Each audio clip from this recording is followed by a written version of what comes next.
যারা বলছেন যে হবে না হবে না, এই যে দেখুন আমি অন্ধকারে ছিলাম, এই যে আমি আলোতে যেরকম চলে আসলাম, তার জন্য আমাকে হাঁটতে হয়েছে, কিছু দূর এগোতে হয়েছে। তো এই এগোনোটাই আমাদের সবার দরকার। তো প্লিজ কেউ হতাশ হবেন না, পিছিয়ে পড়বেন না। এটা শুধু আমার লড়াই নয়, এটা শুধু কোনো মেয়ের লড়াই নয়, এটা একটা দাদার লড়াই, একটা ভাইয়ের লড়াই, একজন বাবার লড়াই, একজন মায়ের লড়াই। আমাদের প্রত্যেকটা মানুষের এই লড়াইটা দরকার।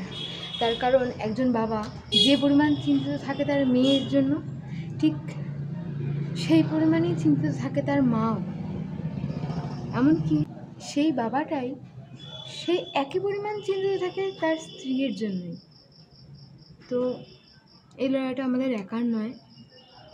প্লিজ কেউ এরকম হবে না বলবেন না, কারণ আপনি যেখান থেকে এসেছেন সেই জায়গাটাও একটা নারীর জায়গা। আপনি যেখানে বড় হয়েছেন সেটাও নারীর। আপনি যার তৈরি খাবার খান সেটাও অবশ্যই আপনার মা, সেটাও একজন নারী।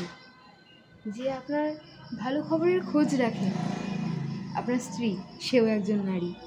এবং আপনি যাকে নিজের মতো গড়ে তোলার অঙ্গীকার করেন, আপনার মেয়ে বা ছেলে, তাকে সৎ শিক্ষা দিন।